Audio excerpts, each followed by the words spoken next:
Au nom du Père et du Fils et du Saint-Esprit, ainsi soit-il. Notre Père qui êtes aux cieux, que votre nom soit sanctifié, que votre règne arrive, que votre volonté soit faite sur la terre comme au ciel. Donnez-nous aujourd'hui notre pain de chaque jour. Pardonnez-nous nos offenses, comme nous pardonnons à ceux qui nous ont offensés. Et ne nous laissez pas succomber à la tentation, mais délivrez-nous du mal, ainsi soit-il. Saint Pédis, au nom du Père et du Fils et du Saint-Esprit, ainsi soit-il. Le texte que nous vous proposons à la suite est très court. J'ai pris l'essentiel d'une lettre que saint Pédis adresse à l'évêque de Madrid le 20 février 1906, suite à une polémique suscitée par des articles publiés dans la revue Raison et Foi sur le devoir d'aller aux urnes pour élire ceux qui sont appelés à diriger les affaires publiques et sur les règles à suivre lorsqu'il s'agit de choisir entre plusieurs candidats. Saint Pédis rappelle qu'il n'est permis à personne de rester inactif quand la religion ou l'intérêt public sont en danger. En effet, ceux qui s'efforcent de détruire la religion et la société cherchent surtout à s'emparer, autant que possible, de la direction des affaires publiques et à se faire choisir comme législateur. Il est donc nécessaire, dit saint Pédis, que les catholiques mettent tous leurs soins à écarter ce danger et que laissant de côté les intérêts de parti, ils travaillent avec ardeur à sauver la religion et la patrie. Leur effort principal sera donc d'envoyer soit aux municipalités, soit au corps législatif, les hommes qui paraissent devoir mieux veiller aux intérêts de la religion et de la patrie dans l'administration des affaires publiques. Le texte suivant que nous vous proposons est encore une allocution consistoriale. C'est la 4e allocution de son pontificat, datée du 21 février 1906 et qui est encore relative à la situation en France. On retrouvera d'ailleurs quelques éléments dans ce texte, dans cette allocution, on retrouvera quelques éléments de son encyclique Vehementer. Donc saint Pédis convoque les cardinaux et il dit qu'il les convoque parce qu'il doit remplir un acte très grave. Il constate les nombreuses amertumes et injustices qui sont infligées chaque jour à l'Église et au pape. Et il se souvient de la patience de notre Seigneur en confiant dans ses promesses certaines. Et alors, il veut s'efforcer de supporter l'adversité avec mansuétude afin de marcher dans l'espérance. Cependant, il ne peut passer sous silence l'offense infligée à l'Église, ni sa gravité et sa violence. Et il dit même que se taire serait manquer à son devoir. Et saint Pédis veut parler de ce qu'il appelle, je cite, cette loi inique absolument, ourdie pour la ruine du catholicisme qui vient d'être promulguée en France en vue de la séparation de l'État d'avec l'Église. Loi odieuse et contraire aux droits de Dieu et de l'Église. Ce sont les termes propres de saint Pédis. Et saint Pédis affirme alors ne pas réprouver cette loi. Son titre même en montre sa malice, la condamne. Il s'agit de séparer violemment l'État de l'Église. Donc, telle qu'elle est, elle tend donc au mépris de Dieu, au mépris du Dieu éternel et très haut, puisqu'elle affirme qu'aucun culte ne lui est dû par l'État. Or Dieu n'est pas seulement le Seigneur et le Maître des hommes, considérés individuellement, mais il est aussi des nations, il est des États. Il faut donc que ces nations et ceux qui le gouvernent le reconnaissent, le respectent et le vénèrent publiquement. Et si l'oubli de ce devoir et ce divorce sont partout injurieux pour la majesté divine, ils sont en France une ingratitude plus grande et un malheur plus funeste.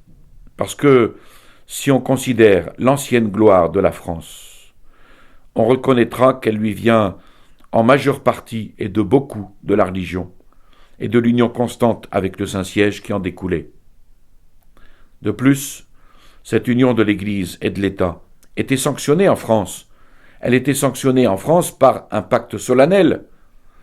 Or, ce qui ne se ferait pour aucun État, si petit qu'il fût, on l'a fait pour le Saint-Siège apostolique, dont l'autorité et l'importance sont si grandes dans le monde.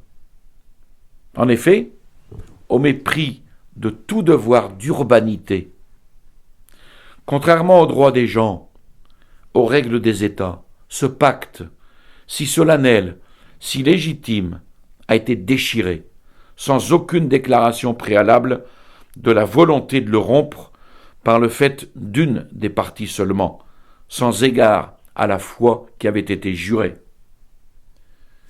Et maintenant, si on examine la teneur même de la loi, qui ne voit que le fait de sa proposition détruit la constitution même par laquelle Jésus-Christ a façonné l'Église, qu'il a acquise par son sang. Ainsi, on n'y trouve aucune mention du pontife romain, ni des évêques. Au contraire, toute l'administration, toute la surveillance du culte public sont remises à des associations de citoyens auxquelles seule, dans le domaine religieux, la République reconnaît des droits civils. Et si quelques contestations s'élèvent entre elles, ce n'est pas par les évêques ni par le pape que le litige sera tranché et jugé, mais désormais par le Conseil d'État. En résumé, d'un côté, les évêques ne peuvent plus régir le peuple chrétien, dans la souveraineté de leur charge. De l'autre, on enlève au peuple chrétien le droit très sacré de professer librement sa religion. Et enfin, l'action de l'Église sur la société est affaiblie sur de nombreux points, ou même tout à fait entravée.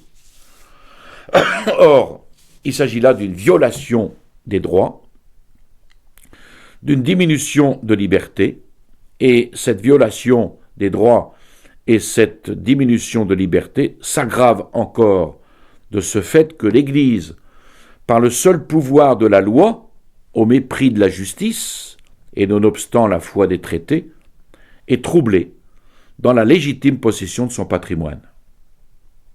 Quant à la République, elle se délie de toute obligation de subvenir aux dépenses annuelles de la religion, dépenses que par une convention, elle avait pourtant prises à sa charge en compensation de la spoliation officielle. Donc, après avoir fait ces communications, en raison de l'importance du sujet, Saint Pédis, se rappelant les devoirs de sa charge, par laquelle il est tenu de protéger et de défendre par tous les moyens les droits sacrés de l'Église, prononce alors solennellement sa sentence sur cette loi. Un petit peu comme quelque chose d'infaillible. Les termes utilisés sont des termes très solennels. Voilà la sentence solennelle de Saint Pédis. En vertu de la suprême autorité dont nous jouissons, comme tenant la place du Christ sur la terre, nous la condamnons, cette loi, et réprouvons comme injurieuse au Dieu très bon et très grand, comme contraire à la divine constitution de l'Église, comme favorisant le schisme, comme hostile à notre autorité et à celle des pasteurs légitimes, comme spoliatrice des biens de l'Église, comme opposée aux droits des gens, comme ennemi du siège apostolique et de nous-mêmes, très funeste aux évêques, au clergé et aux catholiques de France. Nous prononçons et nous déclarons que cette loi n'aura jamais et en aucun cas aucune valeur contre les droits perpétuels de l'Église. Et saint Pédis tourne alors son cœur vers la nation française. Et il dit, avec elle nous sommes affligés, avec elle nous pleurons, que personne ne pense que notre amour pour elle s'est refroidi parce que nous avons été si amèrement traités. Nous songeons avec douleur à ces congrégations privées de leurs biens et de leur patrie. Nous voyons avec une paternelle inquiétude des multitudes d'adolescents réclamant une éducation chrétienne. Nous avons devant les yeux les évêques, nos frères et les prêtres, jetés au milieu des tribulations et exposés à des maux plus graves encore. Nous chérissons les fidèles opprimés sous cette loi, nous les embrassons d'un cœur paternel et plein d'amour.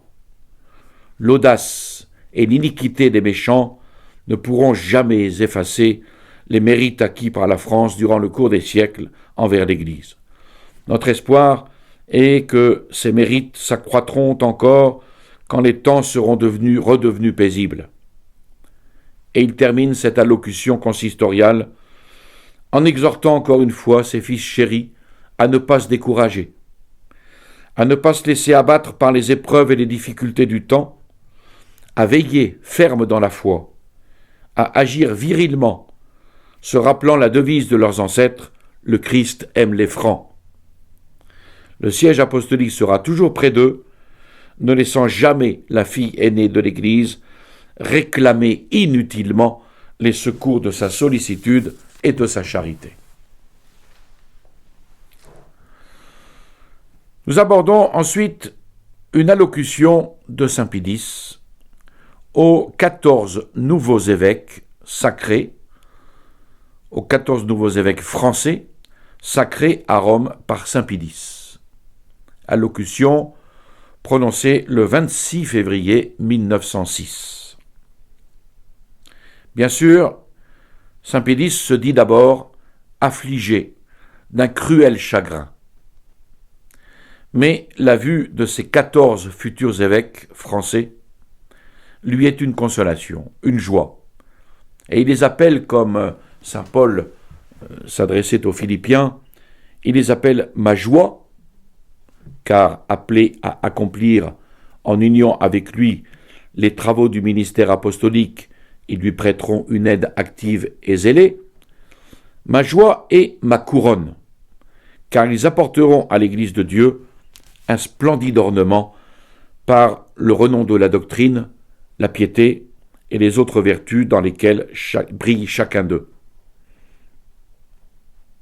Il les invite alors à se tenir dans le Seigneur et à se réjouir, car c'est le propre de la divine providence que ceux qu'elle institue pasteurs d'âme apparaissent par une faveur divine fortifiés et comme revêtus d'une haute et incroyable vertu qui ne peut jamais être brisée, ni affaiblie par les efforts des hommes ou par les vicissitudes des choses. Alors, il est vrai que la charge épiscopale, leur dit-il, formidable même aux épaules des anges, est en tout temps soumise à des labeurs, à des soucis, à des anxiétés innombrables. Mais, dans le présent, les circonstances augmentent la lourdeur du poids de ce ministère. La condition douloureuse de l'Église et de la religion est mise en pleine lumière aux yeux de tous, clairement reconnue de tous. Et il s'attriste, le pape s'attriste.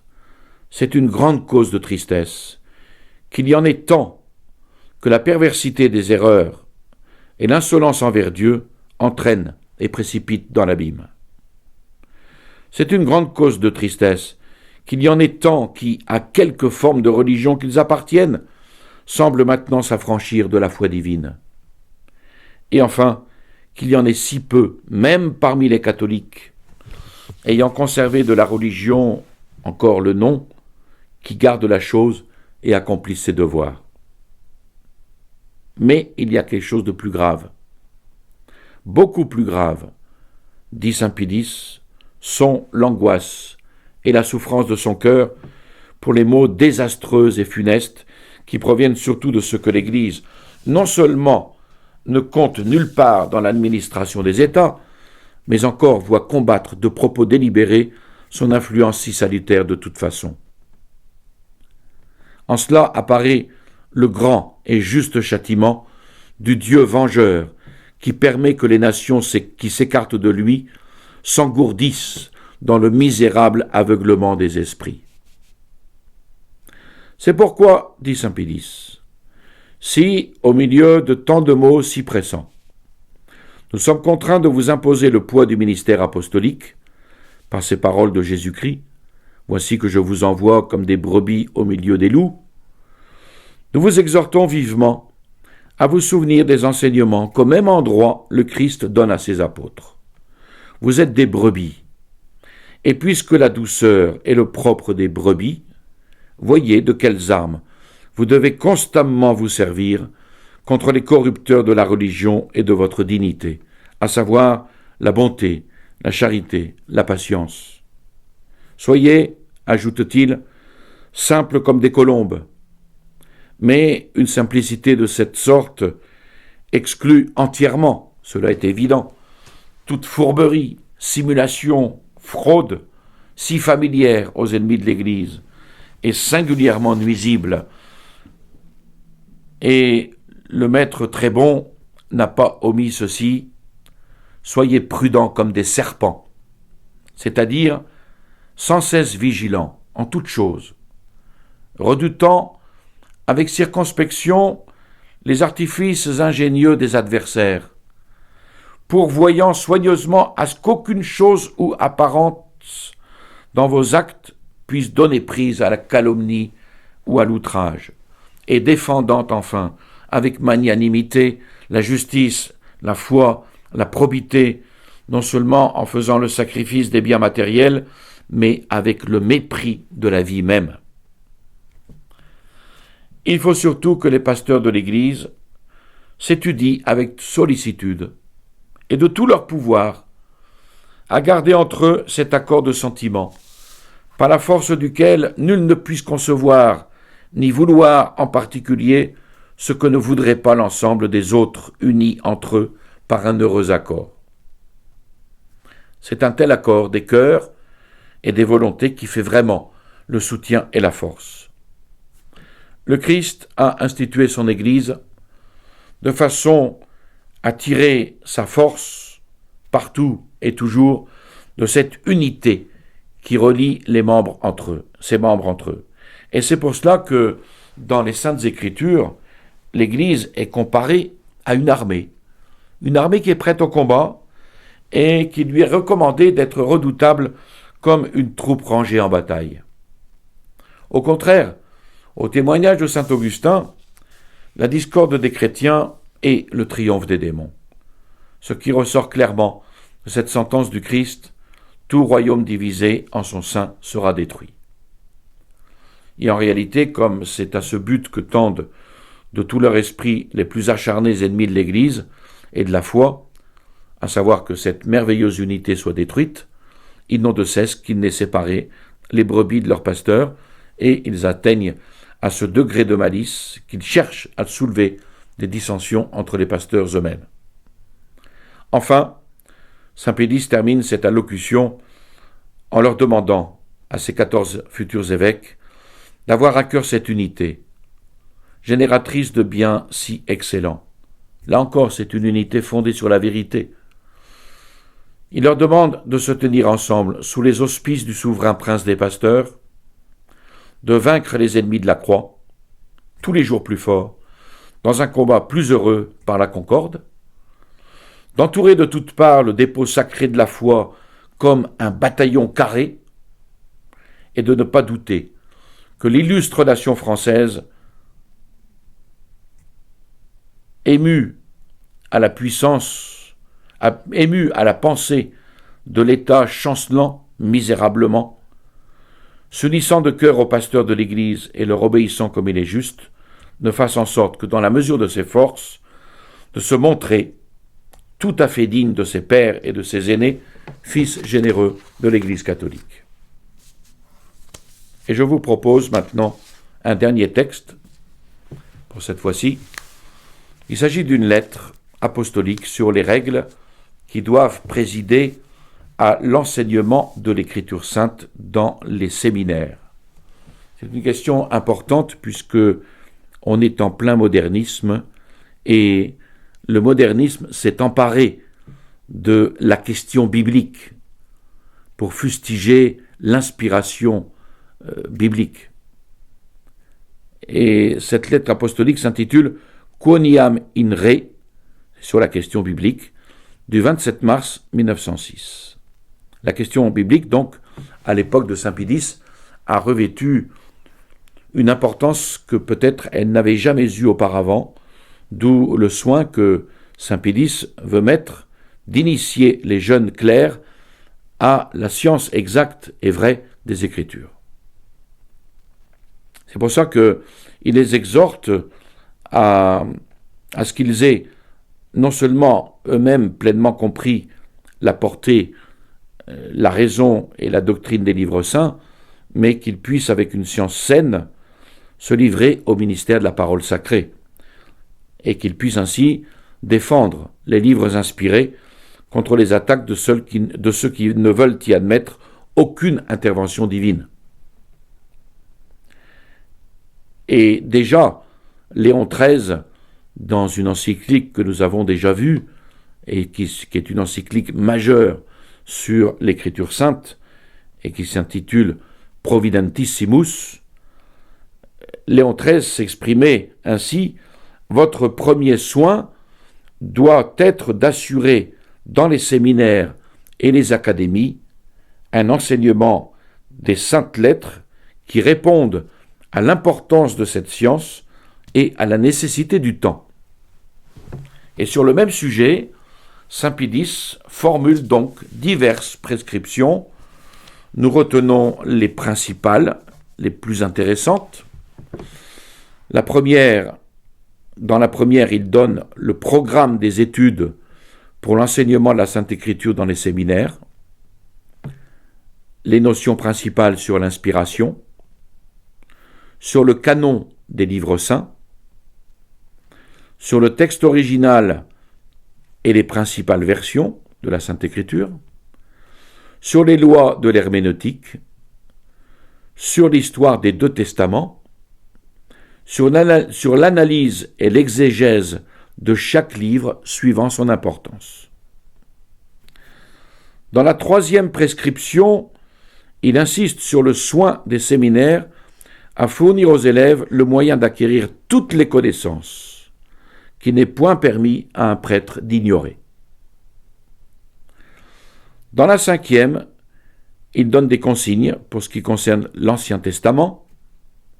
Le professeur, tirant profit des découvertes récentes, montrera la suite des événements et les rapports que le peuple hébreu a eus avec les autres orientaux.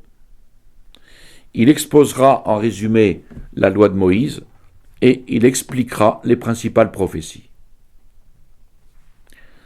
Dans la sixième prescription, insistance est faite sur l'intelligence et le goût à susciter pour les psaumes.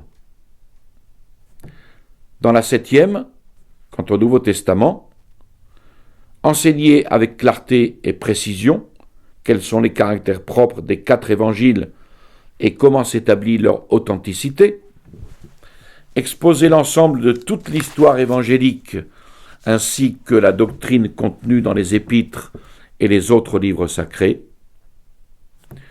Dans la 8e prescription, Saint Pie X demande au professeur de s'arrêter avec un soin spécial à expliquer les passages des 2 testaments qui se rapportent à la foi et aux mœurs chrétiennes. Dans la 9e, il insiste sur 2 choses: instruire les séminaristes sur la meilleure façon de prêcher l'Évangile, profiter de cette occasion pour les amener à suivre avec zèle les enseignements du Christ et des apôtres. Dans la 10e prescription, il encourage des élèves qui donneront les meilleures espérances à l'étude de la langue hébraïque, du grec biblique et de quelques langues sémitiques comme le syriaque, l'arabe. Et il rappelle ce qu'en disait déjà Léon XIII dans Providentissimus. Il est nécessaire aux professeurs d'écriture sainte, et la même chose convient aux théologiens, de connaître les langues dans lesquelles les livres canoniques ont été rédigés primitivement par les écrivains sacrés.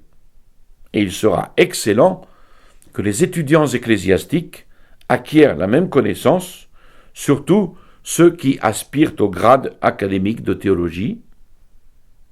Il faudra avoir soin aussi qu'il y ait dans toutes les académies des chaires de langues anciennes, surtout sémitiques. Dans la 11e prescription, Saint Pie X demande aussi, pour l'obtention des grades en théologie, de donner plus de temps et de travail à l'archéologie de la Bible, à sa géographie, à sa chronologie, à sa théologie et à l'histoire de l'exégèse.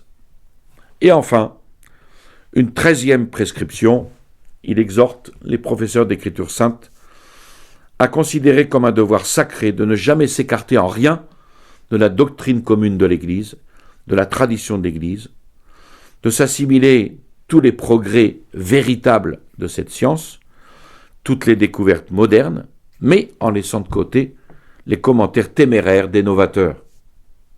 Et pour cela, il faudra suivre les règles pleines de prudence contenues dans Providentissimus. Je vous salue Marie, pleine de grâce, le Seigneur est avec vous. Vous êtes bénie entre toutes les femmes, et Jésus, le fruit de vos entrailles, est béni. Sainte Marie, Mère de Dieu, priez pour nous pauvres pécheurs, maintenant et à l'heure de notre mort, ainsi soit-il.